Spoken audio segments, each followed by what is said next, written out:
civilized, knows what it means to stand up to oppression, threats, and intimidation, and come out the better for it. My good friend, Maria Gunnoe.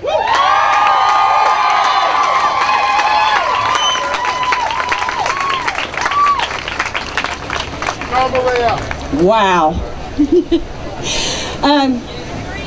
I'm going to put this up here because it's pretty important to what I've got to say. This here in the top photo is photos. I'm sorry, can you hear me okay? Can't see the picture. Thank you for being louder. Okay, I need a little help, so look over me here.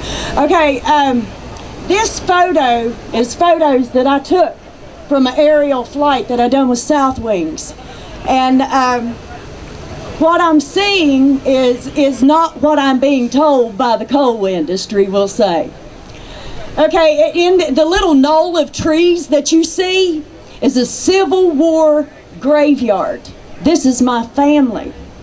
Now, they must have not got the point with the first Civil War. Yeah. So we're back to remind them. My family and family throughout southern West Virginia and the Appalachians are the soldiers of these wars. These soldiers are buried in our mountains. Now the coal companies, for some reason, are allowed to go in and surround their graveyards and tell us we're not allowed to be there. I say wrong. We are allowed to be there. My forefathers fought for those rights.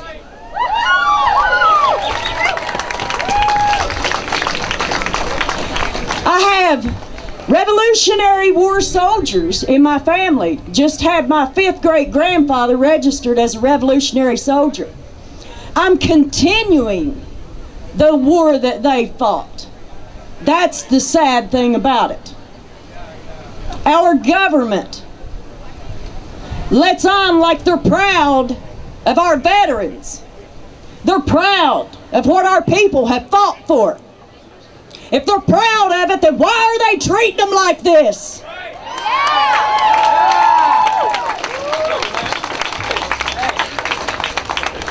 Mountaintop removal is going to be ended. We will not back down on this issue. We will not. We'll only get bigger. The last time I spoke at a rally similar to this, it was about 400 people at the West Virginia State Capitol. And we keep growing. I said in that speech, I said, the coal industry is creating more activists every day. Yeah.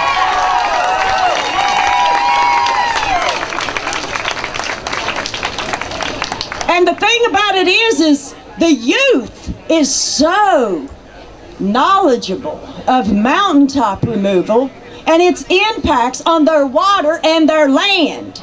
Now, we have a government that thinks that they can regulate blowing up mountains.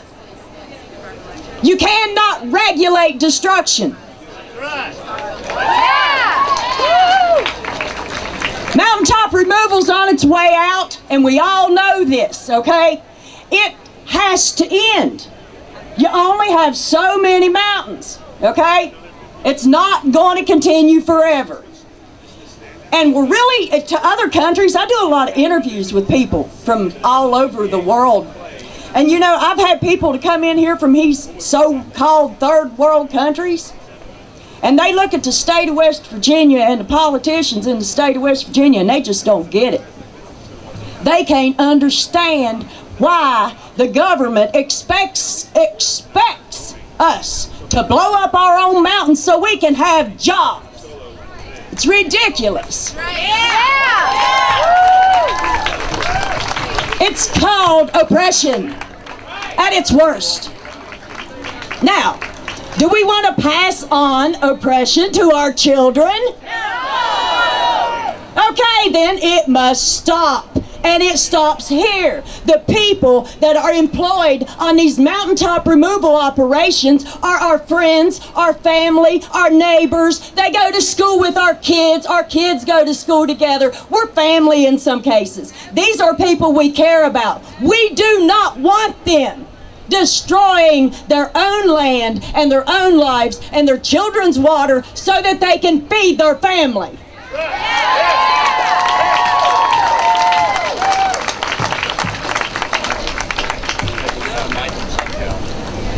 I am so thrilled to look out over his crowd right now. I am so thrilled. Each and every one of you, turn around to the person next to you and say, thank you for being here.